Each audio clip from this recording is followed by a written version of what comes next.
dentro da série Instituto Gunnar Vingre, nós estamos estudando com o pastor Afonso Chaves o livro de Levítico.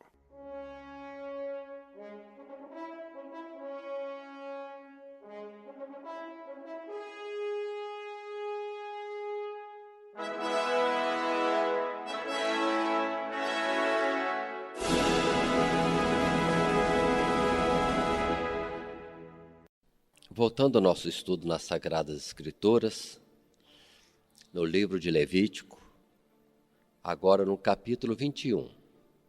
Estudamos antes, lembremos, do capítulo 18 ao 20, quando o Senhor fez advertência, alertas contra abominações. Várias formas de proceder que poderiam ser naturais, comuns entre os povos, mas Deus deixava a ordem expressa, que não poderia o povo dele andar segundo o costume dos povos, nem do tempo passado, nem do tempo em que iriam dar continuidade à sua existência na peregrinação. Mas deveriam ser um povo especial andando segundo os estatutos, os mandamentos de Deus. Tão somente por eles. E aí vimos aqueles capítulos todos, alertas diversos para todo o povo de Israel. Mas chegamos agora no capítulo 21, em que o Senhor traz outra vez alertas para a classe sacerdotal. Agora é mais específico. Dentro do povo, ainda com maior gravidade, exigindo-se maior santidade, o Senhor traz instruções aos sacerdotes. Assim, o capítulo 21, verso 1 diz: Depois disse o Senhor a Moisés: Fala aos sacerdotes, filhos de Arão, e dize-lhes. E vem então 2 capítulos, 21 e 22, com diversas instruções para aqueles que servem no santuário. Servindo eles no santuário, estão comprometidos com as coisas de Deus, pelo que deverão ter santidade, deverão ser santos, como o Senhor Deus é santo. Ou vamos dizer que por eles o povo deveria ver a santidade de Deus. Se o povo deveria ser santo, aqueles que ministravam no nome do Senhor, que tinham acesso ao Senhor, mais ainda se exigia deles.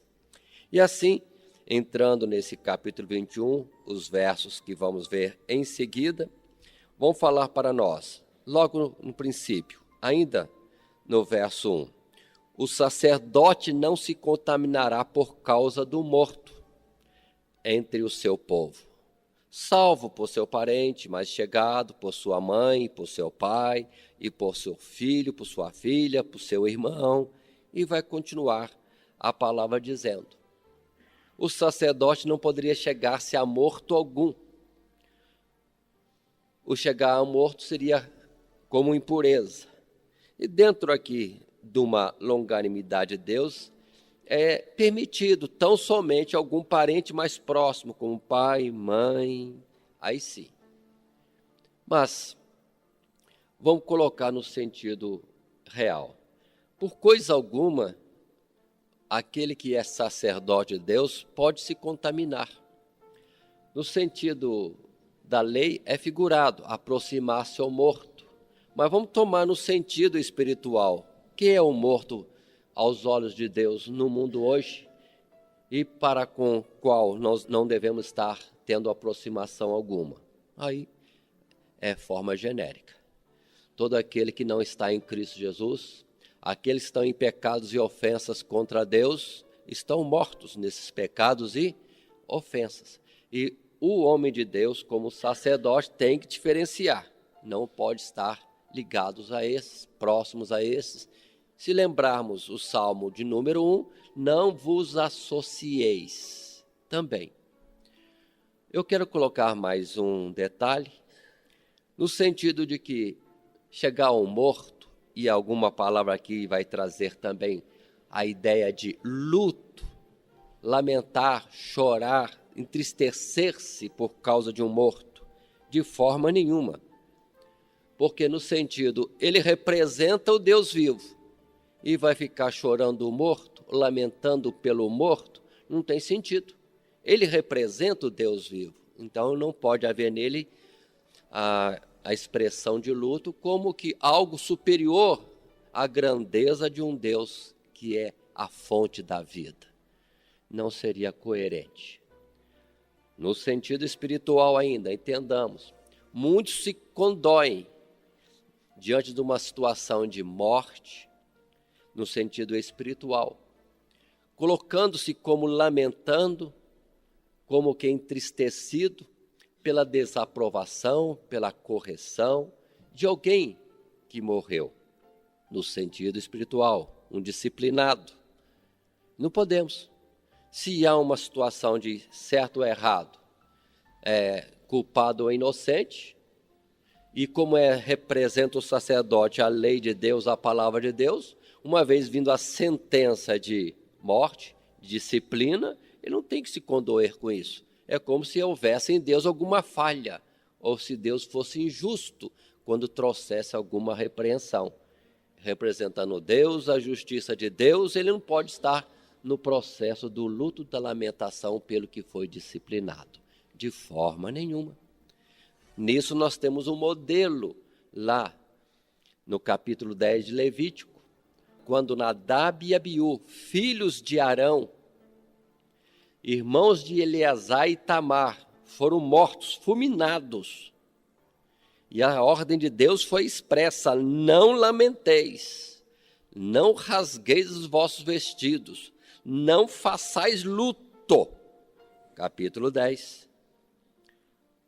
Quando a palavra diz, no verso 6, e Moisés disse a Arão e a seus filhos Eleazar e Tamar: não descobrirei as vossas cabeças, não rasgarei as vossas vestes, para que não morrais, nem venha grande indignação sobre toda a congregação. Observe, os próprios irmãos, ou o filho de Arão morreu fulminado por Deus. E o alerta de Moisés: não faça luto, não lamente, senão virá ira de Deus sobre vocês. Entendam nisso, repito, seria discordar de Deus em cuidado e respeito humano com um transgressor. Não, Deus trouxe o juízo, bendito seja o nome do Senhor no que ele fez certo, em plena justiça. Assim também, nessa expressão de santidade, cuidado por estar envolvido com as coisas de Deus, representar o Deus vivo além do luto, nós temos também a santidade exigida no verso 7. Observem, não tomarão mulher prostituta ou infame, nem tomarão mulher repudiada de seu marido, pois o sacerdote santo é a seu Deus.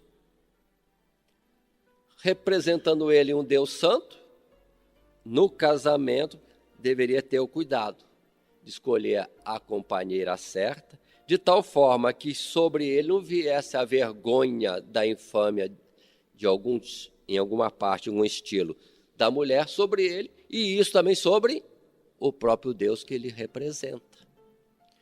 E lembremos, dentro da própria lei já estava expresso que um segundo casamento é adultério. E no caso, o sacerdote não poderia se envolver com repudiada de seu marido, de forma nenhuma. Vamos um pouquinho mais, depois retorno no reforço. Mais à frente, no verso 10, vai dizer mais forte ainda, para o sumo sacerdote. E o sumo sacerdote entre seus irmãos, sobre cuja cabeça foi derramado o azeite da unção, e que foi sagrado para vestir as vestes, não descobrirá a cabeça, nem raspará suas vestes, não se chegará a um cadáver algum, nem por causa de seu pai, nem por sua mãe se contaminará. Paremos. Observe que se o sacerdote não podia chegar a um morto, a não ser seu pai e sua mãe, o sumo sacerdote, esse de forma nenhuma. Nele não haveria expressão de luto, não se chegaria a morto de qualidade alguma. Como também, continuando, verso 13 e 14, falando de casamento, o sumo sacerdote, o que dele se exigia? Ele tomará uma mulher na sua virgindade, viúva, ou repudiada, ou desonrada, ou prostituta, essas não tomará, mas virgem dos seus povos tomará por mulher, e não profanará sua semente entre os seus povos, porque eu sou o Senhor que os santifico. Mesma coisa, com respeito ao morto, com respeito ao casamento, do sacerdote exigia-se alguma coisa, do sumo sacerdote mais ainda. Agora vamos trazer para o nosso tempo. Observem que, no particular do obreiro, se nós observarmos Tito capítulo 1, quando temos as condições para separar o obreiro, uma delas é essa aqui, marido de uma mulher.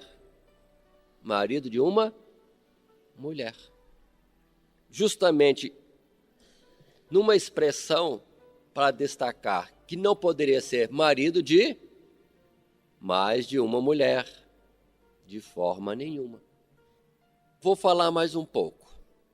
Quando, em 1981, numa reunião da Convenção Geral, se tratou sobre o divórcio e a questão de um segundo casamento, diante da lei do país que estava já definido e aprovado o divórcio, o que foi aprovado foi que se receberia pessoas desta forma, divorciadas, casadas de novo, porque a lei do país permite. Mas na discussão ficou bem estabelecido que, entretanto, se algum obreiro no seio da Igreja Assembleia de Deus viesse estar numa situação de divórcio para um segundo casamento, ele deveria antes entregar a sua credencial, desistir do seu ministério para então contrair um outro matrimônio. Aí sim estaria, de certa forma, dentro daqui. Porque hoje, não só os ministros, os obreiros, como também cada um de nós, somos chamados para sermos sacerdotes de Deus nessa nova aliança. Então, essa lei do capítulo 21 serve para qualquer um de nós. Mas vamos deixar, por enquanto, como modelo os obreiros. A decisão da Convenção Geral foi essa. Mas, infelizmente, depois abandonaram isso e vemos muitas pessoas que estão à frente de trabalhos, obreiros, que, infelizmente, estão casados com pessoas repudiadas, pessoas que são mulher de algum outro marido. O que quer dizer isso? Que estamos em grave transgressão, quando as nossas igrejas estão aprovando indistintamente e vivendo uma situação que Deus determinou, do homem sacerdote, obreiro, que é o ministro de Deus, que está separado para trabalhar a favor do povo nas coisas concernentes a Deus, não pode, uma das questões, envolver-se com mulher, como diz a palavra mesmo, que seja desonrada, repudiada, prostituta, etc. Porque a mancha desta virá sobre ele e dele vai vir para o nome de Deus. É só no casamento que isso acontece? Não há outras situações também que o sacerdote de Deus não poderia se envolver e que mancharia o nome de Deus? Certamente. Então, observamos que o que Deus pede de nós é muito mais do que hoje as igrejas estão apontando. Vivemos num tempo que tudo pode, nada tem importância, mas dentro de Levítico vamos ver que Deus é específico, detalhado em muitas situações do cotidiano de um homem, ainda mais de um servo de Deus, sacerdote de Deus na nova aliança. Precisamos ter mais cuidado. Há anos atrás não era assim. Está tudo mudando de 1980 para cá. Mas não era assim. Pelo que é mais correto dizermos que as igrejas estão se desviando do princípio de Deus do que, na verdade, estão melhorando o seu caminhar. Muitos se justificam, está aumentando o número de crentes, de evangélicos no Brasil. Mas que qualidade? Não adianta. Por quê? Se não andar nos estatutos de Deus, a palavra que vamos ver depois, confirmando dos capítulos anteriores, quem não andar nesses princípios será cortado do povo de Deus. Não adianta nada. Continuemos mais um pouco em expressões outras que nós vamos ter nesse mesmo capítulo 21, verso 17 em diante. O Senhor diz: fala a Arão, dizendo: ninguém da tua semente, nas suas gerações, em quem houver alguma falta, se chegará a oferecer o pão do seu Deus. Pois nenhum homem em quem houver alguma deformidade se chegará, como um homem cego ou coxo, e continua vários defeitos, deformidades. Paremos. No sentido físico, entendamos, alguém que não estivesse com a sua atuação perfeita, o seu físico perfeito para ministrar, fazer o ritual das coisas de Deus, ficaria até esquisito. Imagine representando um Deus supremo, tão majestoso, e a pessoa com defeito. Então, aquilo deporia mal contra a majestade de Deus. Fisicamente, a lei representava assim, a forma figurada. Mas o sentido hoje, irmãos, não é mais isso. O sentido não é a pessoa fisicamente deformada, está desautorizada de representar a Deus, ser sacerdote de Deus. Não é isso. É o sentido espiritual. Se alguém espiritualmente estiver com defeito, ele não está sadio diante de Deus. E a questão da deformidade espiritual, naturalmente, é alguma forma de transgressão que há na vida. Qualquer forma de transgressão, nós com o nosso olhar não podemos ver a transgressão, nem vemos o que essa transgressão tem causado de mal no ser espiritual interior de uma pessoa, mas Deus vê. E aquela transgressão pode ser o defeito de um olho, de uma perna, de um braço, de alguma outra coisa, e que não representa bem, não será aceito diante de Deus. Quem ministra com defeito, quem ministra com pecado, quem ministra não conhecendo a justiça de Deus, vendo com perfeição, caminhando com perfeição nas coisas de Deus, não serve. Deus não aceita diante dele. Então vamos entender. Há pessoas que dizem que não tem importância. Tudo não tem importância. Voltamos à mesma tecla. Tem importância. Deus é santo e exige santidade. Por isso, se há alguma falha em nós, é melhor fazermos como aprendemos lá desde o princípio do nosso estudo levítico. Apresenta o seu sacrifício de expiação de culpa e de pecado e pronto. Aí, acertado, perfeito diante de Deus, vai servir ao Senhor a favor do povo. Mas querendo encobrir uma coisa, encobrir outra, esconder uma falta, achar que não tem importância aquilo outro, não. Isso é deformidade na pessoa que quer se chegar a Deus a favor do povo. Não será aceito ele, nem a oferta que vem por ele. Então Deus determinou de forma nenhuma. E assim, esta expressão vai até o verso 23. Quando diz no verso 23, porém até o véu não entrará, nem se chegará ao altar, porquanto falta há nele, para que não profane os meus santuários, porque eu sou o Senhor que o santifico. Então observe, irmãos, que tudo aquilo que nos recomendar bem é o correto de nós estarmos vivendo. Por que é que na Assembleia de Deus costumou-se aquele que ministra, que está à frente do povo, usar o terno, a gravata? Por que isso? É uma boa apresentação. para representar bem aquilo que nós estamos falando, a palavra de Deus. Agora, se vem a manga camisa, se vem camisa regata, se vem à vontade, pé de chinelo, de short, bermudão, falar a palavra de Deus, parece que alguma coisa não está encaixando bem. Uma palavra pura, santa, de coisas eternas, sendo tratada assim, de uma forma qualquer. Basta somente o vaso de barro pelo qual essa preciosidade é servida ao povo, mas nós fazemos esse vaso de barro menos honroso do que já é? Não, aí não podemos. Assim a forma de falar, a forma de vestir, tudo isso recomenda bem a Deus. Esse é o sentido das coisas que o Senhor pede. E é hoje, não no sentido físico, mas também espiritual. Primeiramente esse. E o outro, em consequência, porque Deus também dá a direção, instrui em tudo. Continuando. Indo ao capítulo 22, versos 2 e 3. Continua a instrução para sacerdotes.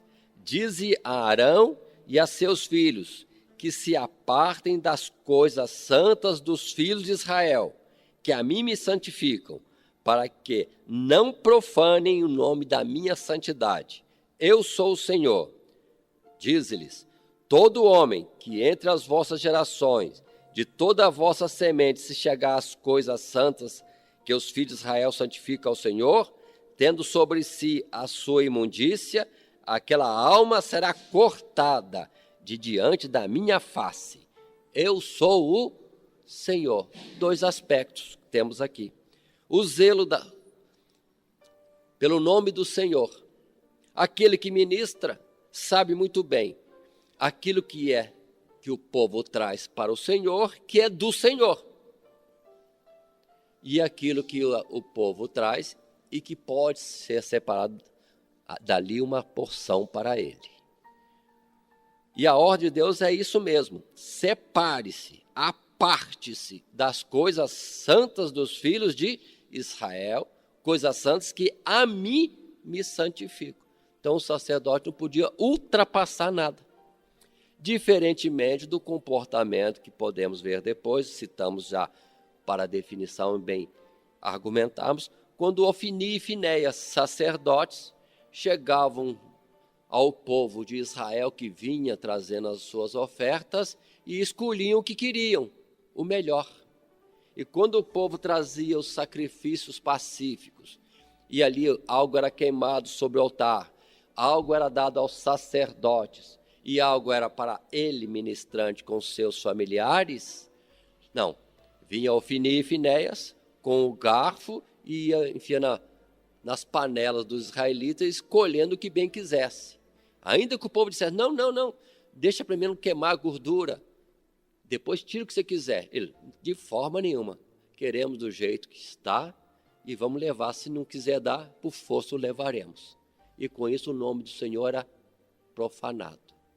Aquilo que era trazer de oferta para se alegrar na presença de Deus era motivo de tristeza, de desaponto, mostrava irreverência, e com isso o povo de Israel foi afastando-se de cultuar ao Senhor.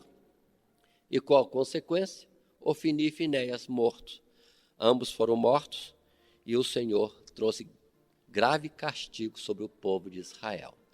Observe bem, os dois pecaram, mas o povo também, vendo a falta de zelo, a falta de reverência, tiveram como que não ser adequado servir a Deus, e o mal veio sobre todos.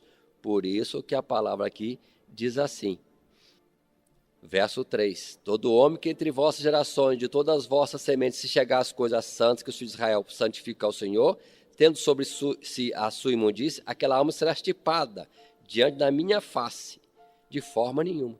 E no verso 2, a mim me santifico, para que não profane o nome da minha santidade. Eu sou o Senhor. Lembremos que falamos recentemente sobre este assunto.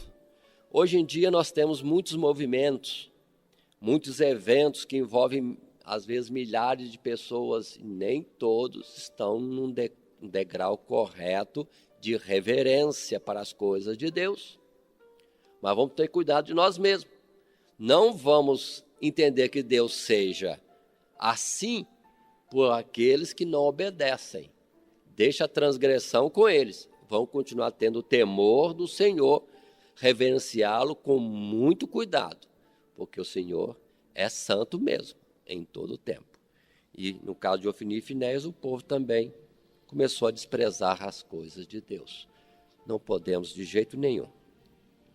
Continuando um pouquinho mais. Mais à frente, verso 4 e outros versos mais. Ninguém da semente de Arão que for leproso ou tiver fluxo comerá das coisas santas até que seja limpo. No final do verso 3, numa segunda colocação, como agora reforçando no verso 4, outra vez, o próprio ministrante não pode estar impuro. Impuro em ministrando as coisas de Deus, pronto. Profanado está sendo o nome do Senhor, o ritual e todo o seu significado. Não e não e não. Deus não aceita. Antes, ele tem que santificar as coisas de Deus. Continuemos mais um pouco.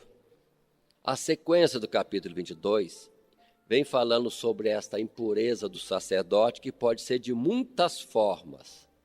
E ele tem que ter um zelo grande de não se deixar imundo ministrando, como também não pode deixar participar das coisas santas aqueles que não estão autorizados ou não estão em condições. Verso 10.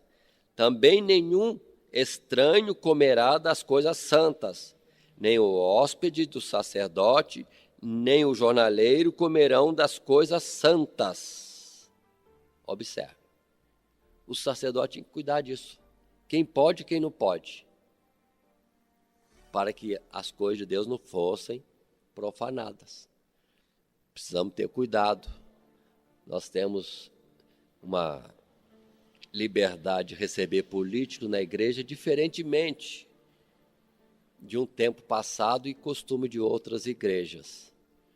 E às vezes nós trazemos pessoas que não estão, na verdade, interessadas no Senhor, notoriamente não estão vindo à igreja por causa de política, alguma outro interesse. Entretanto, apresentamos como se fosse participante, irmão, veio cultuar o Senhor e às vezes não vem nada. Está cuidando das suas próprias coisas. Isso que precisamos entender. Não está aqui para participar. Então, não está para participar.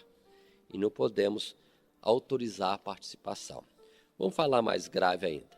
Pessoas que vêm sem serem evangélicas, sem ter a fé que nós temos, ou até declarar outra fé, e quando vêm para a igreja num ato de Santa Ceia, são servidos na Santa Ceia como se fosse o natural da casa. De forma nenhuma. Não pode. Estrangeiro, estranho, não pode comer das coisas santas. Separar uma coisa de outra. O sacerdote que teria esta função. Ver quem pode e quem não pode, não permitir que o estrangeiro estivesse envolvido nisso. Continuando mais um pouco. Isso também se repete no capítulo 22, versos 15 e 16, quando diz: assim não profanarão as coisas santas dos filhos de Israel que oferece ao Senhor, nem os farão levar à iniquidade da culpa, comendo as suas coisas santas, pois eu sou o Senhor que os santifico. Então, observe, o nome do Senhor não é para ser profanado, e nós devemos ter o zelo também daqueles que não estão autorizados, não participarem, para que também eles não sejam reprovados. Tocando nas coisas sem discernir, como diz a palavra em Coríntios, o corpo do Senhor. Vamos mais um pouquinho. Na sequência, no verso 20 em diante, vai falar sobre os animais com defeito. Assim diz a palavra: nenhuma coisa em que haja defeito oferecereis, porque não seria aceita a vosso favor. Paremos. A continuação é esta mesma. Qualquer animal que estiver com alguma imperfeição não serve para ser colocado como sacrifício e subir ao altar do Senhor. Abrindo a palavra em Malaquias, capítulo 1, podemos fazer isso, verso 6 até o verso 8, existe, como já disse, o impacto primeiro, físico, da incoerência de algumas coisas, que não são dignas de serem levadas ao Senhor. Por exemplo, diz a palavra, Malaquias 1,6, o filho honrará o pai, e o servo ao seu senhor. E se eu sou pai, onde está a minha honra? E se eu sou senhor, onde está o meu temor? Diz o Senhor dos Exércitos a vós, ó sacerdotes, que desprezais o meu nome e dizeis, em que desprezamos nós o teu nome? Verso 7, ofereceis sobre o meu altar pão imundo e dizeis, em que te havemos profanado? Nisso que dizeis, a mesa do Senhor é desprezível, porque quando trazeis animal cego para o sacrificardes, não faz mal. E quando ofereceis o coxo ou enfermo, não faz mal. Ora, apresenta-o ao teu príncipe. Terá ele agrado de ti? Ou aceitará ele a tua pessoa? Diz o Senhor dos Exércitos. O que Deus está dizendo? Numa coisa simples, natural. Imagina o ritual do passado, todas aquelas ofertas, sacrifícios, trazidos ao Senhor, e se viesse ofertas esquisitas, animais defeituosos, para serem oferecidos ao Senhor, não ficaria algo que traria para nós uma má impressão? Fisicamente já não soa bem. E Deus colocou assim, apresenta para o seu príncipe. Se alguém vai receber um convidado em casa, que seja uma pessoa de algum renome, a pessoa capricha, dá uma limpezinha na casa, né? Toma um banhozinho também, se arruma, prepara alimento especial. E para o Senhor, vai de qualquer jeito? Assim também vamos entender. Quando nós vamos trazer coisa para o Senhor, não vamos trazer para o Senhor o que sobra, o que não serve para nada. Precisamos ter uma noção disso. Estamos honrando, reverenciando o Senhor, ou estamos despejando as coisas no lixo da casa do Senhor? Precisamos definir bem isso aí. Isso aqui não serve para nada. Manda para o Senhor. O que eu vou fazer com esse carneirinho todo aleijado? Manda para ofertar para o Senhor. Negativo, não honra ao Senhor. Assim, nós temos muitas coisas que às vezes a gente dá para o Senhor, não a primícia, o primeiro, o melhor. Às vezes oferecemos para o Senhor. O que sobrou? Isso não dignifica o nosso Deus. Isso desonra o nosso Deus. Como também, vamos pensar no nosso próprio ser, porque a palavra não é só física, é no sentido espiritual. Quantos querem fazer tanta coisa neste mundo?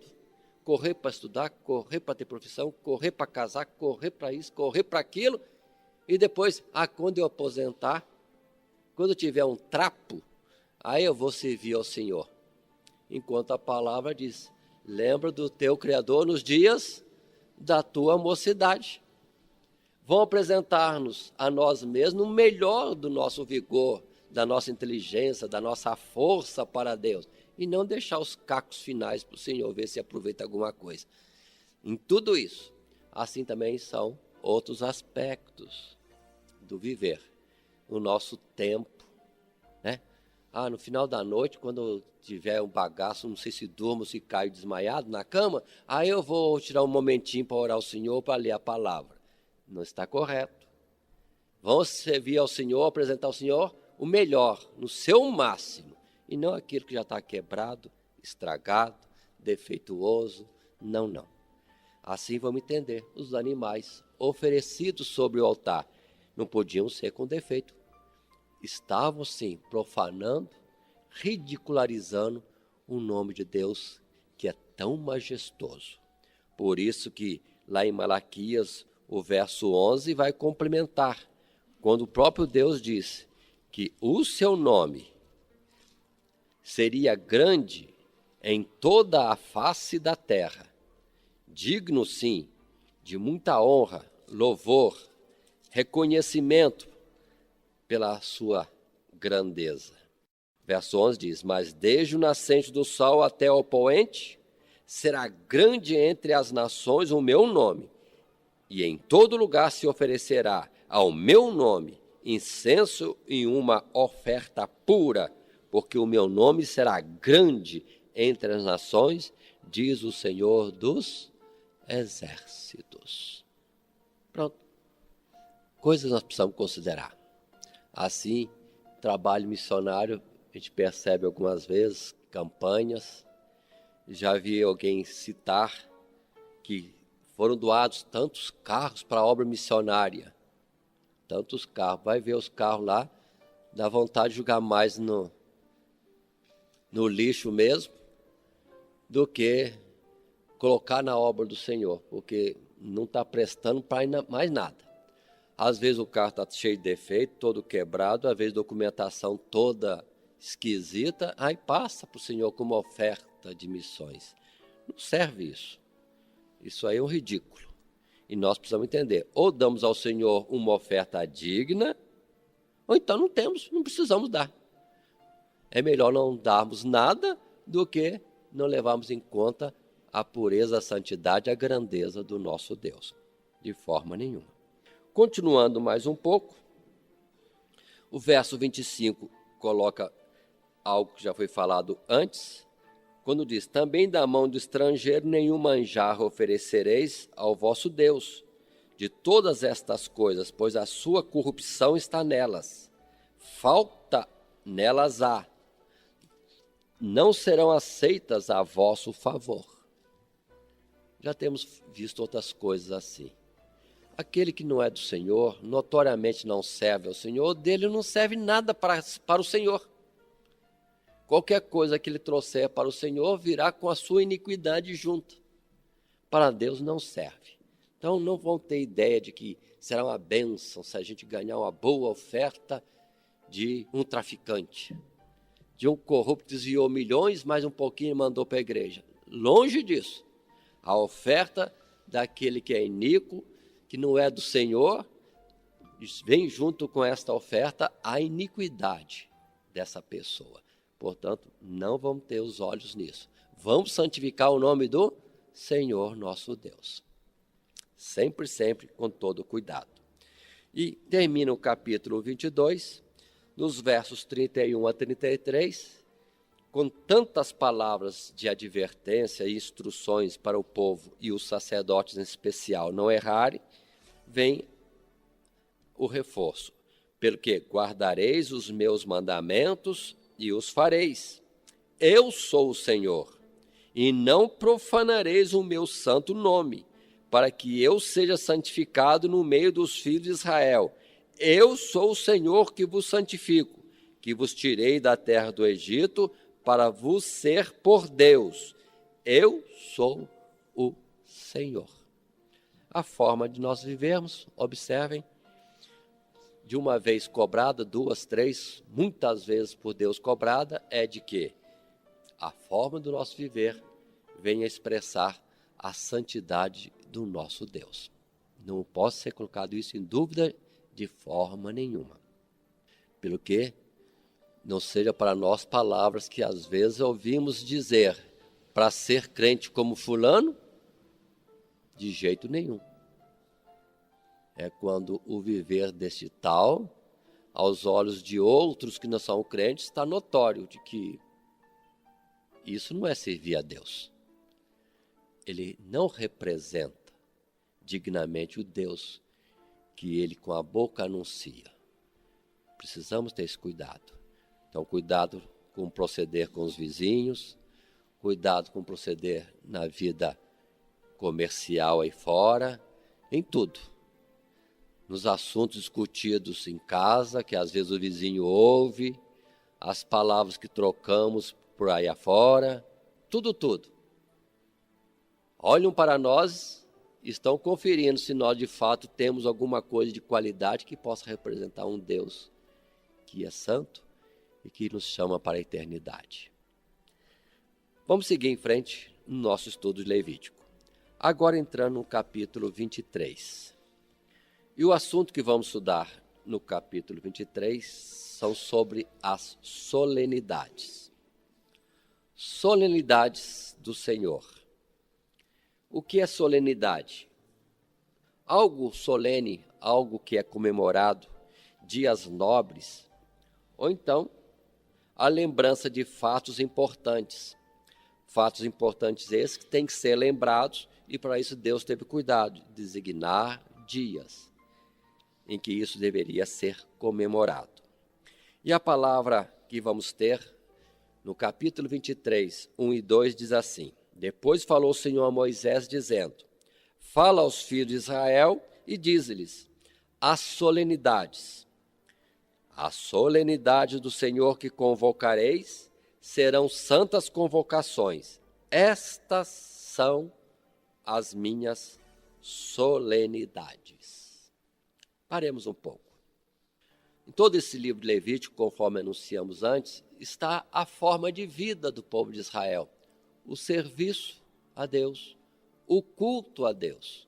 Muitas prescrições, observe, não é pouca coisa não, muitos detalhes, muitas ordens. E agora, o que é que de fato para Deus tem que ser comemorado?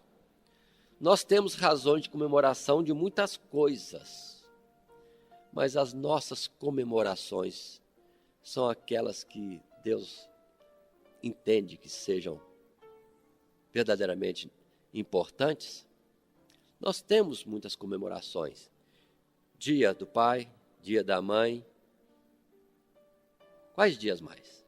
Temos Natal. O que mais? Vamos colocando dias.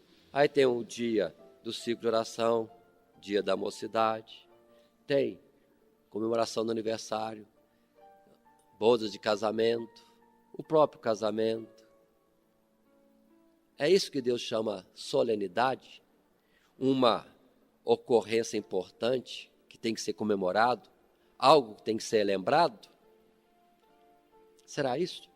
Para nós é importante, mas é isso que Deus está falando? Tal qual vimos no passado as ofertas, o que é que agrada a Deus? O que vamos oferecer a Deus? E ele se antecipou dizendo: o que vai me agradar é isso, então me ofereçam isso. Aqui também, o que vamos comemorar? Aí o Senhor diz: o que me agrada, o que é importante para mim e que tem que ser relembrado. Aí o Senhor vai falar o que é que tem que ser comemorado. Aí diz a palavra, observemos bem, a solenidade do Senhor que convocareis serão santas convocações. Estas são as minhas solenidades. Os dias solenes, as comemorações, o que é importante tem que ser lembrado, comemorado. Aí o Senhor vai citar uma após outra. Primeira comemoração, sábado. Volta o sábado. Olha como é importante o sábado. E aí o verso 3 diz: 6 dias obra se fará, mas o 7º dia será o sábado do descanso, santa convocação, nenhuma obra fareis, sábado do Senhor é em todas as vossas habitações. A lei determinava 6 dias de trabalho, não pode ser seguido mais. No 7º é o sábado, é o dia do descanso, sábado do Senhor, santa convocação. O povo era convocado para servir ao Senhor. O que precisamos entender que a lei determinava assim, e dentro da lei como figura o povo cumpria isso à risca. 6 dias, o 7º é descanso mesmo. Nós não fazemos isso mais. Estaríamos transgredindo o sábado? Não, se entendermos o sentido da lei. Se entendemos o sentido da lei e cumprirmos o que o Espírito de Deus quer dizer, estamos cumprindo o sábado. Não o sábado da lei, não o sábado da forma que era cumprido pelos israelitas debaixo da lei, mas estaremos cumprindo o sábado que Deus quer que cumpramos. Assim, observe que os israelitas cobravam de Jesus o guardar o sábado. E Jesus, que era perfeito, não guardava o sábado como os israelitas queriam. Mas Jesus, como o perfeito e o puro, obedecia, guardava o sábado, mas não do israelita, o de Deus. E assim, Jesus curava num dia, era sábado? Era sábado. Os israelitas vinham reclamando, está curando no sábado. E Jesus tinha que argumentar, meu pai trabalha até hoje e eu trabalho também. O sábado foi feito para o homem e não o homem para o sábado. Mostrando que o homem está mais elevado do que o sábado, no sentido de que Deus fez o homem e depois constituiu para o homem o sábado. E não o contrário, Deus fez o sábado e fez o homem para cultuar o sábado. É onde há uma distorção do entendimento e depois do servir a Deus também. Mas lembremos que sábado é justamente a forma de nós trabalharmos nessa vida e Deus colocou, tendo em vista o repouso. Não adianta trabalhar sem ter em vista o repouso. Não adianta trabalhar não tendo em vista a recompensa. E o assunto de Deus é espiritual. É um trabalhar para Deus, para termos o descanso em Deus. Tanto assim que a palavra em Hebreus, capítulo 4, verso 3, diz, nós, os que temos crido em Cristo Jesus, chegamos ao sábado. Então não é dia, é a forma de nos comparecermos diante de Deus.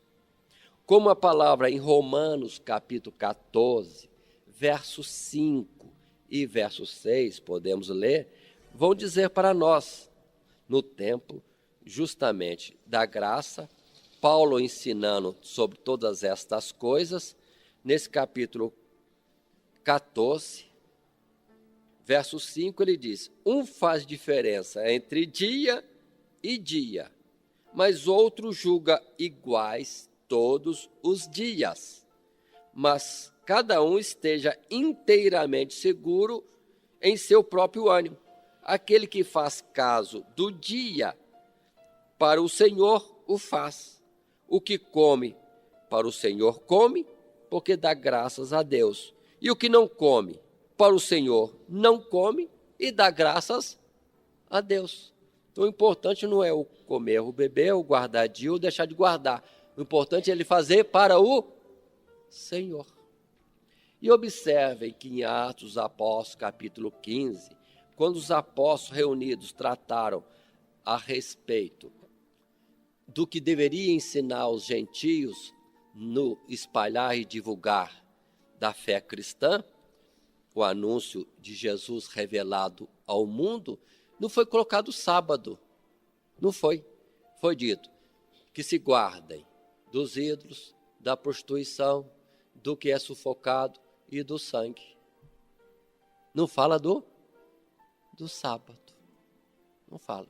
E Paulo depois em Colossenses vai dizer, sábado, lua nova e outras coisas são figuras dos bens celestiais, os quais devemos entender e a eles chegar naturalmente. Por isso, voltemos a Mateus capítulo 11, no verso 28 e 29, quando Jesus diz, vinde a mim, todos vós que estáis cansados e oprimidos, e achareis o descanso, o sábado, para vossas almas. Então não é nada de guardar dia, mas é, sim, chegar-se ao Senhor, no entendimento de que o Senhor é o bem total. Quem tem Jesus tem tudo. Quem não tem Jesus, não tem nada.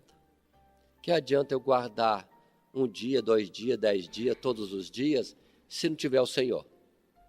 Mas se eu tiver o Senhor, se eu guardar 1, 2 ou 3 ou nenhum dia, tenho tudo. Estarei certo, preenchendo toda a exigência da justiça de Deus. Isso que nós precisamos também entender. E observem fisicamente qual é o sábado. Agora que entendemos um pouquinho mais de geografia, que o mundo é redondo e o fuso horário é tão, vamos dizer assim, modificado continuamente no decorrer do dia, qual é o tempo do sábado? Quando para mim será sábado, talvez para o japonês não seja sábado. Então, qual é o dia do sábado? Sendo que é um dia de santa convocação. Então, fisicamente, é impossível guardar um dia para o Senhor, no sentido da lei, como alguns querem ainda forçar a fazê-lo. Mas nós vamos ter outras noções de sábado à frente. Continuando, verso 4, solenidades do Senhor. Verso 4 apresenta a Páscoa. Estas são as solenidades do Senhor, as santas convocações que convocareis no seu tempo determinado. No mês primeiro, aos 14 do mês, pela tarde, é a Páscoa do Senhor. Aquela cerimônia, aquele ritual, aquela solenidade descrita nos seus detalhes em Êxodo capítulo 12, Deus colocou, é a solenidade que eu quero. Será no 14º dia do primeiro mês, à tarde. E aí, lembrando o Êxodo 12, o cordeiro sacrificado, assado em fogo, à noite comido com pães asmos e ervas amargas e todos os demais detalhes. Isto é a Páscoa do Senhor, que em Coríntios capítulo 5 vai falar para nós, Páscoa é Jesus Cristo crucificado por nós. Então, isso devemos estar lembrando. E por que Deus determinou, então, esta solenidade, a Páscoa? Para lembrarmos, comemorarmos a morte do Senhor que nos libertou da morte e do cativeiro do Egito. Guardemos isso. Façamos comemoração disso. Quando? Quando? Primeiro mês, 14º dia. Agora pergunto a vocês, fisicamente, qual é o primeiro mês? Qual é o 14º dia? Nós estamos tão longe do entendimento físico desses dias que não temos mais condição. Se formos observar o calendário atual, não é calendário judaico. Não é.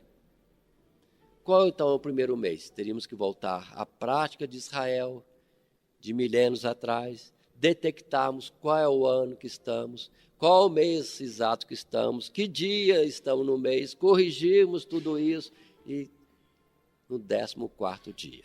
Mas o importante é lembrarmos Jesus crucificado por nós.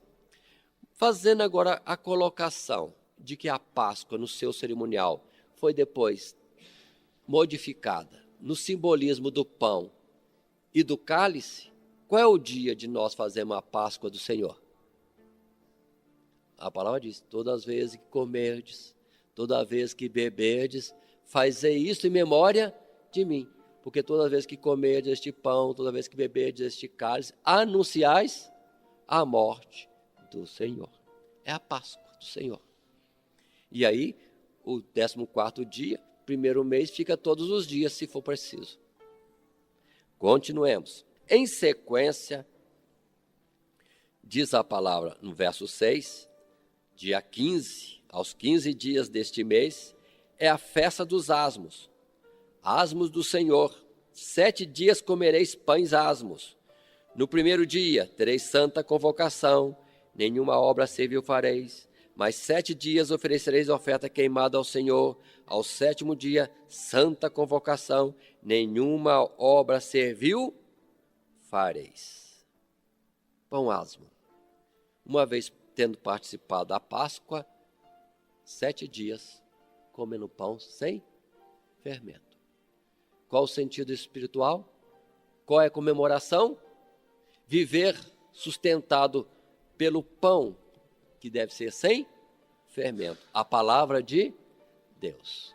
É como o povo de Israel, depois da Páscoa, saiu para o deserto e foi sustentado por Deus pelo maná. O pão que desceu do céu. hoje, a realidade é Cristo Jesus é o pão vivo que desceu do céu e dá vida a cada um de nós. Então observe, irmãos, a comemoração não é nada físico, não é nada de coisas deste mundo, é tudo de ordem espiritual, os bens maiores das coisas de Deus. O descanso prometido, o sábado, trabalhar para alcançar esse descanso. A Páscoa, Jesus crucificado por nós, para nós termos vida nele. E depois, os asmos, sermos sustentados, vivemos alimentados, tão somente da palavra de Deus, sem acréscimo algum. Continuando. Assim a palavra vai falar depois sobre as primícias. No verso 9. Primícias. Lendo o verso 10. Fala aos filhos de Israel e diz-lhes: quando houverdes entrado na terra que vos hei de dar, e cegardes, colherdes a sua cega, a sua colheita, então trareis um molho das primícias da vossa colheita ao sacerdote, e ele moverá um molho perante o Senhor para que sejais aceitos ao seguinte dia do sábado, o moverá o sacerdote. Paremos. Essa solenidade, chamada solenidade das primícias, observe que não tinha um dia determinado no ano, no mês. O Senhor disse que quando fossem fazer a colheita do fruto do campo, deveriam separar uma oferta da primícia, dos primeiros frutos, ao Senhor. E essa oferta não seria levada no sábado, seria levada ao dia seguinte, após o sábado. Precisamos relembrar a colocação dos dias corretos da semana. Vamos ver. Segunda-feira, terça-feira, quarta-feira, quinta-feira, sexta-feira, depois sábado, que é o 7º dia. E depois do sábado, o que vem depois do sábado? Lembremos, é a primeira-feira. Volta segunda, terceira, quarta, quinta, sexta-feira, sábado, primeira, segunda, terceira, quarta, quinta, sexta-feira, depois o sábado. Depois, de novo, depois do sábado, primeira-feira. A primeira-feira seria no dia que hoje chamam de domingo. Tanto que temos o sábado, o domingo e entramos na semana na segunda-feira. Onde está a primeira-feira? Seria no domingo. Então, o povo de Israel, iniciando a colheita do campo, reservava uma oferta ao Senhor. Iria levar ao Senhor na primeira-feira, primeiro dia da semana. Uma oferta do primeiro fruto do campo. E segue-se algumas coisas mais aqui, mas são rituais normais de ofertas que se levaria ao Senhor. Muito bem, primícias. O que significa primícia? Nós precisamos entender, irmãos, o sentido não é bem físico do fruto do campo, o que eu colhi no campo. O sentido é espiritual. Muitos colocam só no sentido físico. Não, aqui é mais espiritual. Vamos abrir a palavra em 1 Coríntios, capítulo 15, o verso 20. Lá que vai declarar para nós o que significa esta primícia. Capítulo 15 de Coríntios, primeira carta, verso 20. Temos o escrito que diz assim: mas agora Cristo Jesus ressuscitou dos mortos e foi feito as primícias dos que dormem. O que Jesus é? Primícias. Mas como é que Jesus é colocado aqui como primícias? É o primeiro dos que morreram que vem à vida. Observem isso. E a palavra continua explicando, 21. Porque assim como a morte veio por um homem, também a ressurreição dos mortos veio por um homem. Porque assim como todos morrem em Adão, assim também todos serão vivificados em Cristo. Mas cada um por sua ordem. Cristo, as primícias. depois os que são de Cristo na sua vinda. Observem que a solenidade das primícias, já na lei, em antecipação, falava para nós comemorarmos o dia da ressurreição de Cristo Jesus. Mas qual o sentido disso? É o primeiro fruto do campo, que foi levado a Deus. Só isso. De tantos que morreram, quem é que subiu ao céu? Em João capítulo 3, verso 13, nós vemos bem claro, ninguém subiu ao céu, senão aquele que primeiramente do céu desceu, Jesus Cristo, que está no céu. Essa é a realidade. E nós vamos estar comemorando a ressurreição de Cristo Jesus, o primeiro fruto do campo que foi levado a Deus. E os demais frutos, por sua ordem, vai chegar a nossa vez também, lembrando que nós somos o fruto deste campo. Assim, para nós entendermos esse particular mais, lembremos da parábola que temos em Mateus capítulo 13, a parábola do semeador. O campo é o mundo, o que semeia é o filho do homem, a semente os filhos do reino. Isso que nós precisamos estar entendendo das coisas de Deus. Comemorar a ressurreição de Jesus é algo importante, porque na certeza de Jesus ressuscitado, apresentado como oferta do campo a Deus, é a garantia de nós também, no nosso dia, sermos também apresentados como fruto do campo para o nosso Deus. Lembremos da parábola do trigo e do joio. É a mesma coisa. O campo é o mundo e o trigo somos nós, os que são do Senhor, que um dia serão levados também para ser apresentado a Deus no sentido da ressurreição e do arrebatamento. Mas voltemos à palavra em Levítico, no capítulo 23, no verso 15. Aí vem a solenidade do Pentecostes, também chamado solenidade das semanas. Por que das semanas? Por causa da forma em que se apresentou na lei. Depois para vós contareis desde o dia seguinte ao sábado, desde o dia em que trouxerdes o molho da oferta movida, 7 semanas inteiras serão. Até o dia seguinte ao 7º sábado, contareis 50 dias, então oferecereis nova oferta de manjares ao Senhor. E agora essa nova oferta de manjares será a oferta do Pentecostes. Paremos.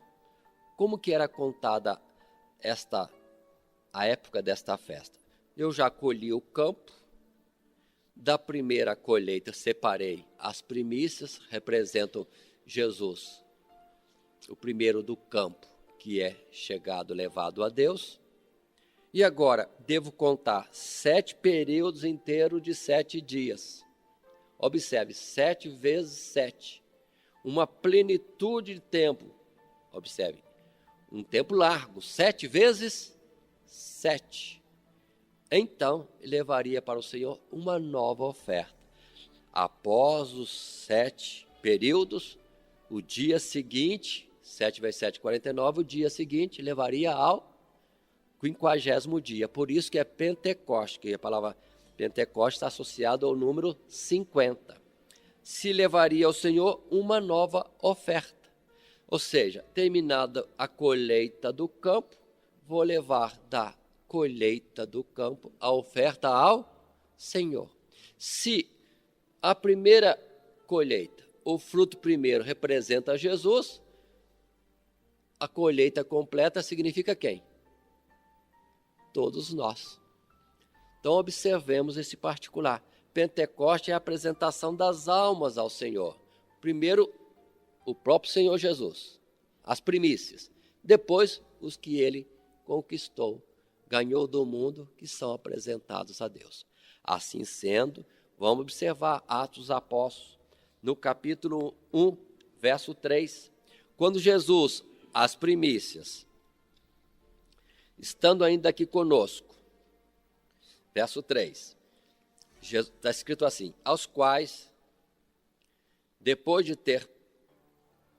também, depois de ter padecido, se apresentou vivo, com muitas e infalíveis provas, sendo visto por eles por espaço de 40 dias, e falando do que respeita ao reino de Deus. Jesus, depois da ressurreição, ficou com os discípulos cerca de 40 dias. Foi quando então deu as últimas instruções e subiu ao céu. Subiu ao céu.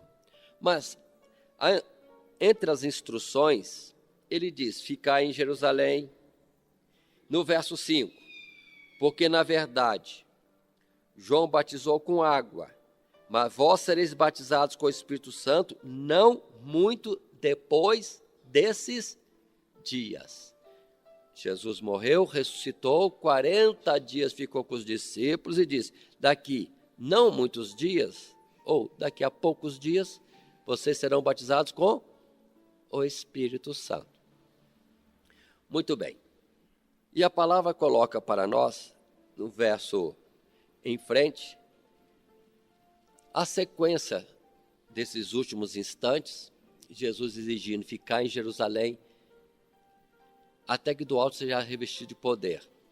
Capítulo 2 mostra que estão reunidos e completando-se o Pentecostes, ou seja, completando 50 dias. Foi quando então houve aquele fato da descida do Espírito Santo e todos foram cheios de poder. Paremos agora, irmãos, e vamos colocar. Entendamos bem isso. A primeira oferta, primícias, Jesus apresentado a Deus, primeiro fruto do campo. E 50 dias depois, justamente, os demais frutos que representam as nossas vidas. Ali tipificado nos próprios discípulos, que foi a colheita do campo. Infelizmente, das multidões que seguiam Jesus, quem é que estava apto para ser apresentado ao Pai? Naquela colheita, tão somente 120. E os 120 foram apresentados a Deus. E o descer fogo do céu foi uma consequência. Muitos falam que Pentecoste é descer fogo. Não. Pentecoste é o quê? É apresentar ao Senhor frutos do campo. Aí desce fogo do céu. Agora, se não houver frutos do campo, não tem fogo do céu. Vamos entender esse particular. O que Deus está mostrando aqui, Jesus é o primeiro fruto do campo. E nós somos os demais frutos. Cada um a seu tempo é apresentado a Deus. Jesus foi primeiro, e depois os que são dele. A cada época da lavoura deste mundo, uma colheita se faz. Naquele tempo, os 120. E depois, sucessivamente, irmãos, através dos séculos e dos milênios, muitos têm vindo ao Senhor. Quando nós evangelizamos, quando nós saímos em missões, quando nós damos testemunho do Senhor e almas são ganhas para Cristo, é como frutos do trabalhar do campo, que ao final de um período, entendamos espiritualmente, é apresentado a Deus. E como diz a palavra, a alegria no céu, quando o pecador se arrepende. Pronto, aí vem fogo do céu, que o céu está em festa. Portanto, vamos entender melhor Pentecostes. Pentecostes é almas apresentadas a Deus. Muita gente faz um culto avivado, bem animado, bem, às vezes, barulhento, bem alegre também, está muito bom, cheio de manifestação de dons espirituais, muito bom, mas se não tiver almas, pode dar outro nome, que Pentecoste não é. Pentecoste é almas. Por isso, irmãos, por que a Assembleia de Deus cresceu tanto? Porque o trabalho de evangelização foi intenso, era comum em todos os cultos ter uma alma para Jesus, ter uma alma para Jesus. Então, todo o culto era Pentecostes. Era final de uma colheita. E às vezes nós temos até um trabalho de missão que envolve milhares de pessoas, faz o apelo, não tem nenhuma alma, então não foi um Pentecostes. E a Assembleia de Deus teve tanta manifestação do poder de Deus, dos dons espirituais, porque evangelizava, porque tinha oferta do campo para levar no 50º dia, ao final da colheita. Vamos entender isso e vamos tratar de evangelizar mais, que nós vamos alegrar o céu e vamos ser alegrados por causa das almas, não é por causa do culto avivado, por causa das almas. Se houver almas, haverá alegria no céu e alegria na terra também. Continuemos mais um pouquinho. Outra solenidade. No verso 24, como também no 25, apresenta uma nova solenidade. Qual é a solenidade agora? Memória de júbilo. Está escrito assim: fala aos filhos de Israel dizendo: no mês 7º, ao 1º do mês, tereis descanso, memória de jubilação, santa convocação, nenhuma obra servil fareis, mas oferecereis oferta queimada ao Senhor. Então, observe, chegamos ao 7º mês, um mês determinado, tal qual foi no período da Páscoa. E diz que no 1º dia do mês seria a memória de júbilo. O que significa isso? Que comemoração é esta? É justamente quando devemos considerar na nossa vida as razões de alegria e comemorarmos isso. Seria algo como o Salmo 103, né? Bendiz a minha alma ao Senhor e não esqueça de nenhum de seus benefícios. Precisamos lembrar o que o Senhor tem feito na nossa vida e comemorarmos isso. O dia estabelecido, 7º mês, 1º dia. Em alguns lugares chamado também dia da trombeta, porque o povo saía tocando trombeta, falando que estava alegre, anunciando as maravilhas do Senhor. E assim, irmãos, temos o nosso dia de júbilo também. Precisamos estar comemorando.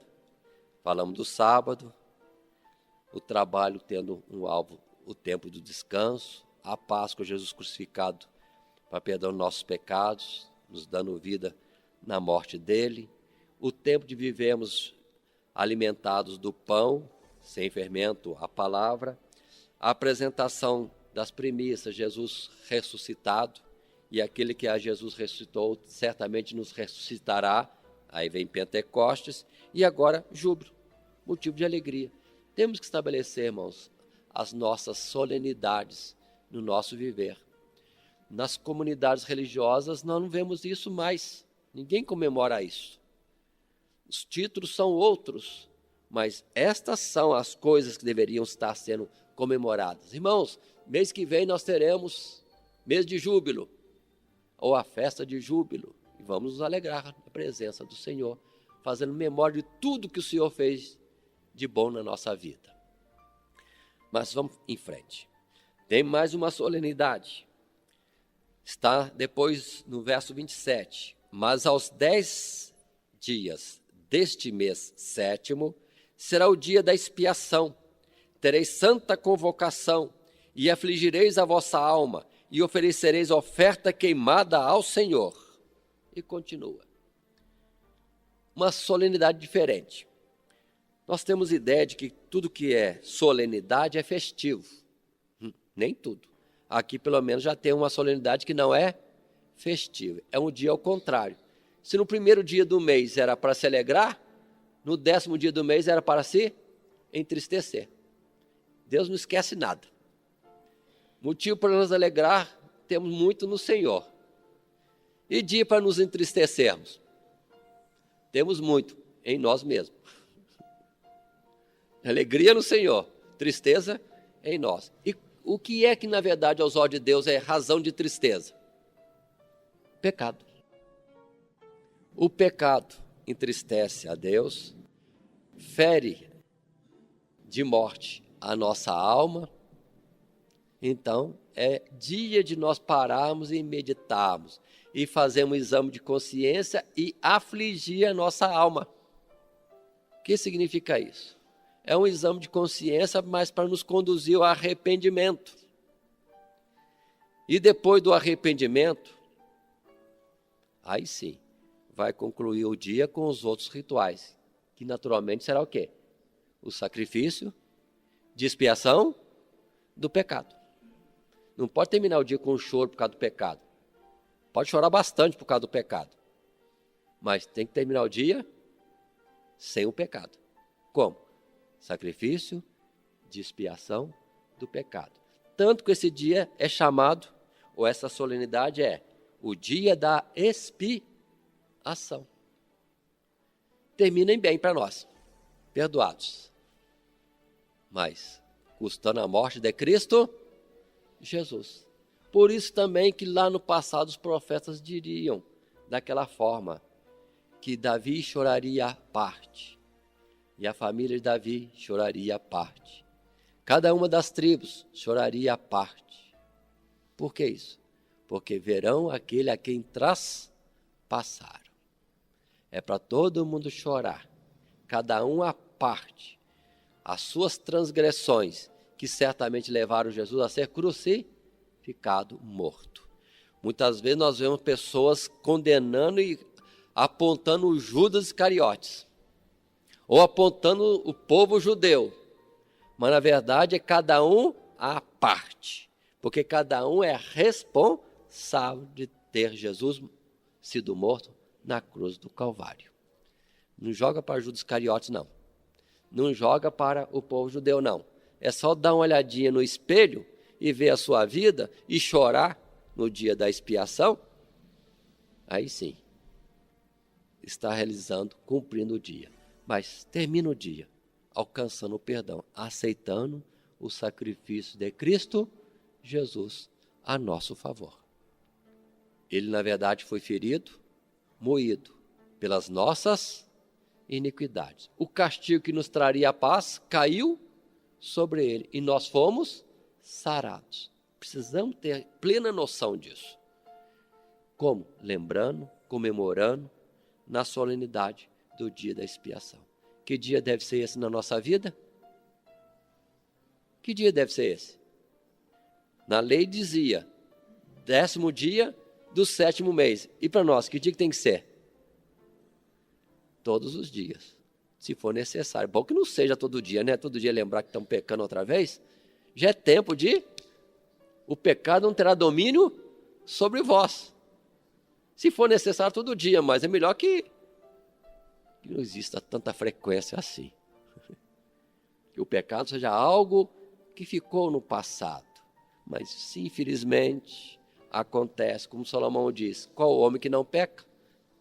Vamos apresentar a Deus com choro, com verdadeiro arrependimento e aceitando o sacrifício de expiação do pecado. Observe, é para chorar, mas é para fazer expiação.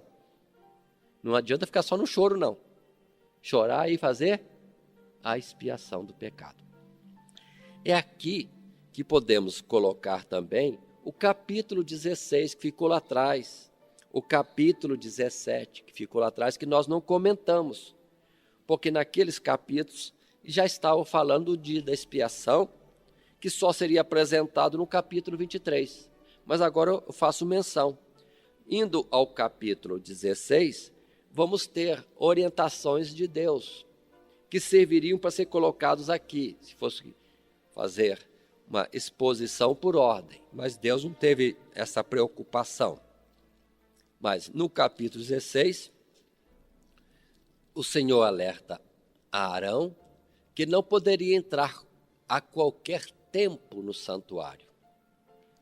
Só poderia ter entrada no santuário da pessoa do sumo sacerdote, lembremos, estamos falando do tempo da lei, na ocasião do 10º dia, no 7º mês, ao ser realizada a expiação do pecado. E aqui vem todas as instruções para esse dia. Como eu disse, os detalhes não são tão importantes, não quero descer a detalhes, mas aqui é colocado. Arão só poderá entrar no santuário após o sacrifício de expiação do pecado no 10º dia do 7º mês, na solenidade do dia da expiação. Ele deverá entrar com o sangue do sacrifício da expiação do pecado. Aí Arão entrava depois saía, cumprindo todo o cerimonial, e abençoava o povo, dizendo que estavam perdoados os seus pecados. Fora disso, quando é que o povo entrava no santuário? Nunca. Os sacerdotes? Nunca. O sumo sacerdote? Nunca. A não ser esta vez. E em Hebreus temos a explicação. O Espírito de Deus estava mostrando que o acesso a Deus estava fechado. Não é sacrifícios de animais que podem justificar-nos diante de Deus. De forma nenhuma. Tudo aquilo era figura. Mas chegando o tempo de Cristo Jesus, e quando ele se ofereceu na cruz do Calvário, sacrifício perfeito de validade eterna, aí sim, o véu do templo se rasgou, mostrando que o acesso a Deus está aberto em todo o tempo. E Hebreus capítulo 10, verso 19 vai dizer: tenhamos ousadia de entrar no santuário, à presença de Deus. Se, observe bem, ninguém entrava no santuário, só o sumo sacerdote com o sangue do dia da expiação, agora nós poderemos entrar no santuário de Deus. Que dia? Qualquer dia, qualquer instante. Só lembrando, na consideração, na realização, na verdade, de um sacrifício feito em nosso favor, o sacrifício em Cristo Jesus, que não vamos repetir, porque não precisa repetir. Porque de uma vez por todas, com o seu sacrifício, Jesus perdoou todos os nossos pecados. Mas temos que ter consciência, por causa dele. Ninguém ache que vai entrar na presença de Deus porque jejuou, ou porque está no período de consagração, ou porque está sem pecado. Não, vai entrar na presença de Deus porque Jesus abriu o caminho com o seu corpo rasgado por nós. Isso que nós devemos estar entendendo.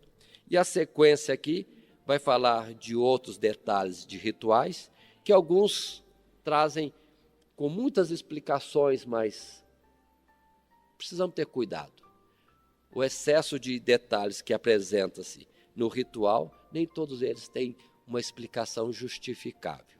Portanto, importante de tudo isso, o essencial é que Cristo Jesus morreu por nós, para perdão dos nossos pecados, e pelo mérito do seu sacrifício podemos ter acesso ao Pai. Vamos continuar mais um pouco nas nossas solenidades, no capítulo 23. A próxima que temos é a chamada Festa dos Tabernáculos. Nós encontramos esta solenidade no verso 34. Fala aos filhos de Israel, dizendo: aos 15 dias deste mês, 7º, será a festa dos tabernáculos ao Senhor, por 7 dias. Ao primeiro dia haverá santa convocação, nenhuma obra servil fareis. 7 dias oferecereis oferta queimada ao Senhor. Ao dia 8º tereis santa convocação e oferecereis ofertas queimadas ao Senhor. Dia solene é, e nenhuma obra servil fareis. Mas não explicou o particular da festa dos tabernáculos. Isso vai se explicar tão somente nos versos 40 até 43, ao dizer: ao primeiro dia tomareis para vós ramos de formosas árvores, ramos de palmas, ramos de árvores espessas e salgueiros de ribeiras, e vos alegrareis perante o Senhor vosso Deus por 7 dias. Verso 42. 7 dias habitareis debaixo de tendas. Todos os naturais em Israel habitarão em tendas. Verso 43. Para que saibam as vossas gerações que eu fiz habitar os filhos de Israel em tendas, quando os tirei da terra do Egito. Eu sou o Senhor vosso Deus. Muito bem, outra solenidade. O povo de Israel, debaixo da lei, deveria cumprir isso. Mas será que entendiam? Hoje nós não cumprimos na letra isto, mas devemos entender e cumprir segundo o seu sentido espiritual. Mas vamos lá. O que significa isso, irmãos? Na verdade, o povo de Israel foi tirado do Egito e atravessou o deserto. Observe que fala tenda, o povo de Israel morando em tenda. Mas não vamos olhar só fisicamente o povo morando em tenda, em toda a peregrinação do deserto. Vamos lembrar que no sentido espiritual, a morada do nosso ser é o nosso próprio corpo. Corpo esse que é morada do nosso ser e para o qual também devemos estar destinando espaço para o Senhor, para que Ele também more em nós. Por isso que a palavra diz que o Senhor está à porta e bate. Se nós abrirmos a porta, entra Ele e o Pai e ceia conosco. Ou seja, lá dentro do nosso corpo deverá estar o Senhor Jesus, o Pai e nós mesmos, numa ceia toda particular, numa intimidade particular. Então, o nosso corpo é o tabernáculo, morada de Deus e do nosso ser. Mas é com esse corpo frágil, tal qual tenda, é que nós vamos caminhar toda a nossa existência, da nossa peregrinação neste mundo. E Deus está destinando, dizendo que quando nós chegarmos na terra prometida, não vamos deixar de realizar a festa dos tabernáculos, que é deixar por um tempo aquela habitação gloriosa, mansões celestiais que estaremos ocupando no céu, deixar ela quietinha no cantinho lá e construir para nós tenda no nosso quintal, em cima da nossa, vamos dizer assim, da nossa laje, da nossa lugar alto que tivermos, para ficarmos ali, fazendo memória de que a travessia do deserto foi com tendas. Vamos trazer o sentido, irmãos. O que Deus está dizendo é que nós nunca podemos nos gloriar em nós mesmos, porque toda a glória do tempo da dispensação da graça se manifesta nessa peregrinação em vaso de barro. Mas quando nós chegarmos no céu, não será mais vaso de barro. Vamos abrir a palavra em 2 Coríntios, no verso 2 Coríntios capítulo 5, primeiro verso mesmo. A palavra diz: porque sabemos que se a nossa casa terrestre deste tabernáculo se desfizer, temos de Deus um edifício, uma casa não feita por mãos, eterna nos céus, e por isso também gememos, desejando ser revestidos da nossa habitação que é do céu. Paremos. O que Paulo está dizendo? Que este tabernáculo terrestre vai se desfazer. Mas receberemos de Deus um edifício, outros chamam palácio, mansão, que é o corpo incorruptível e imortal que receberemos. Por isso gememos, diz o verso 2, desejando ser revestidos da nossa habitação que é do céu. Então, vamos entender o seguinte: Deus quer, e já fazendo uma publicação de uma festa para a eternidade, que lá no céu, quando nós estivermos com o nosso corpo como os dos anjos, magnífico em poder, incorruptível, imortal, uma mansão, uma coisa extraordinária, não vamos estar soberbos em nós mesmos. Não vamos fazer como aquele outro que se achou tão cheio de formosura e que diz: subirei às mais altas nuvens e ali estabelecerei o meu trono. Não, não. Vamos lembrar. Opa, de onde nós viemos?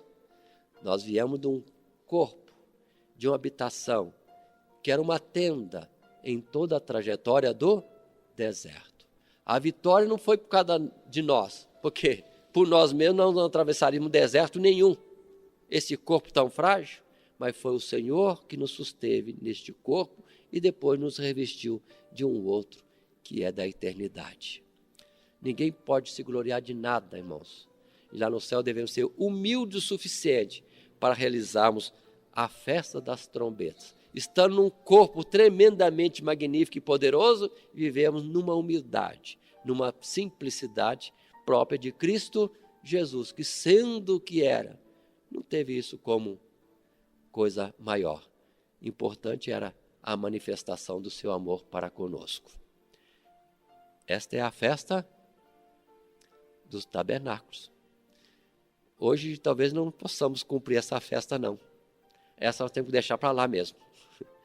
Quando chegarmos lá e estivermos revestidos daquele novo corpo, vamos entender que é o mesmo Deus que nos fez atravessar o deserto com um corpo tão frágil, é que também nos deu aquele corpo tão glorioso. Palavras essas que nós vamos encontrar do revestimento do corpo em Coríntios 15, no verso que já conhecemos, 50, 51, 52, quando a palavra fala que todos nós seremos transformados, como também lembrando aquilo que o apóstolo Pedro chegou a dizer, que enquanto ele estivesse neste tabernáculo terrestre, não deixaria de falar dos ensinos do Senhor. Com essas palavras todas, estamos encerrando todas essas solenidades. Observe que aqui não temos festa do ciclo de oração, não temos festa do conjunto da mocidade, não temos festa dos adolescentes, não temos festa da terceira idade, não temos o casamento, não temos nada disso. E nós estamos fazendo muita festa, mas no sentido material, e não estamos colocando muita festa no sentido espiritual. Na verdade, das solenidades todas que nós vemos estar sendo uma realidade entre nós, é a Páscoa. E nós precisamos realizar todas as solenidades, todas elas. Todas elas. Então, mas não podemos fazer festa do ciclo de oração, do conjunto? O casamento não pode ser a festa? Pode, mas não é na verdade nenhuma dessas. Tem que ser enquadrada numa dessas. A única que eu acho razão para colocar todas essas é a memória de júbilo, que foi também anunciado no primeiro dia do 7º mês. Aí sim, casamento, aniversário, ciclo de oração, mocidade, etc, etc. Alegrias, sim, memória de júbilo. Essa nós gostamos de fazer, mas não esqueçamos do dia da expiação, que é o mais importante entre todas essas solenidades. Por isso mesmo que destas solenidades, que alguns poderiam numerar em 7, outros em 8, conforme a forma de separar as solenidades, 3 delas o Senhor vai dizer que todos nós temos que realizar todo ano e de forma nenhuma poderemos deixar de realizá-las. Nós falaremos disso na época oportuna. Queria só fazer menção ainda com respeito ao sábado. Por exemplo, mais um argumento para mostrar que o dia de sábado não é bem esse da folhinha que muitos hoje ainda insistem em dizer que seja. Por quê? A solenidade, por exemplo, da memória de júbilo, que dia que era? Primeiro dia do 7º mês. Não importava que dia da semana caía. Chegou o primeiro dia do 7º mês, é o dia de memória de júbilo. Santa convocação tereis. Será para nós um sábado. Então o calendário das coisas de Deus não é o gregoriano, o romano, ou qualquer outro nome que queiram dar. O de Deus era o de Deus, diferente do mundo. Assim, se o primeiro dia do 7º mês era sábado, passava mais 6 dias trabalhando, o 7º seria o dia 8, seria sábado. Então eu estaria comemorando no 7º mês. O primeiro dia do mês é sábado, porque é o dia de memória de júbilo. O dia 8 também é, porque depois do dia 1º, que foi sábado, o próximo sábado é dia 8. Mas chegaria no dia 10, é o dia da expiação. Nem começou a semana a correr, já é sábado de novo. Vou contar os dias, chegou no dia 15, nem chegou, passou 6 dias de trabalho, já é sábado de novo. Então observe que no mesmo mês eu terei uma sequência grande de sábados, mostrando que o sábado não é de 7 em 7 dias, é o dia determinado por Deus, para que nós executemos a sua vontade. Nós vamos estar interrompendo agora, dando oportunidade de continuação no capítulo 24, no seguinte estudo nosso. Que Deus nos abençoe em Cristo Jesus. Amém.